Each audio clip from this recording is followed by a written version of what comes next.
كاك كاك تبيا زافوت. كاك تبيا زافوت. تاني كاك تبيا زافوت.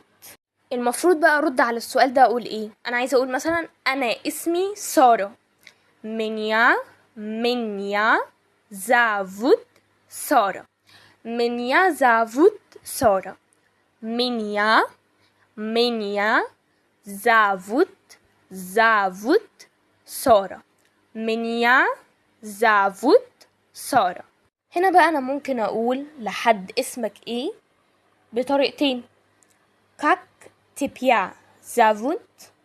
كاك تبيا زافوت. وكاك فاز زافوت.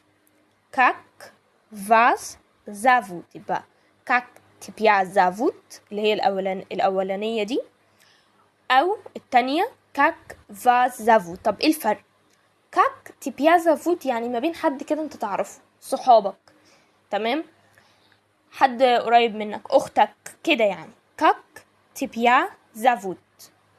لكن كاك فاز زافوت ده بتتقال لحد أكبر منك، للدكتور، للمدرس، لأي حد أكبر منك. يبقى كاك تبيا زافوت لأي حد قريب منك. كاك فاز زافوت لحد أكبر منك. هنا قلنا أدي عندنا مثلا نقول كاك تبيا زافوت منيا زافوت سارة. كاك تبيا زافوت منيا زافوت عمر. أنا اسمي سارة، أنا اسمي عمر. طيب احنا عرفنا لو أنا مثلا عايزة أقولك أنت اسمك إيه، قلنا كاك تبيا زافوت، وهي ترد منيا زافوت كذا. عايزة أعرف اسم فلان وهو مش موجود معنا دلوقتي. يعني أنا مثلا إيه، بتكلم مع سارة وبقول لها هو الولد اللي هناك ده اسمه إيه؟ فأنا بقول إيه بقى؟ يعني أنا بقول هو اسمه إيه؟ يعني أقولها إزاي؟ كاك يفو زافوت. كاك يفو زافوت. كاك يفو زافوت. الحاجتين اللي ثابتين لحد دلوقتي اللي هي الكاك وزافوت. حطينا بس في النص يفو دي عايدة على الولد. فأنا بقول إيه هنا؟ بقول هو اسمه إيه؟ اسمه. تمام؟ أنا لما بتكلم بس عن اسم الشخص ده هو مش موجود معانا دلوقتي، يبقى كاك يفو زافوت. كاك يفو زافوت.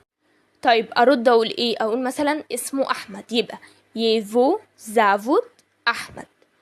يفو زافوت أحمد. يفو زافوت أحمد. يفو زافوت أحمد. يفو زافوت أحمد. دلوقتي بقى أنا عايزة أقول اسمها إيه، يعني البنت اللي هناك دي اسمها إيه؟ كاك ييو زافوت. كاك ييو زافوت. كاك ييو زافوت. طيب أرد أقول إيه بقى؟ اسمها مريم. ييو زافوت مريم. ييو زافوت مريم. ييو زافوت مريم. يبقى كاك ييو زافوت. ييو زافوت مريم.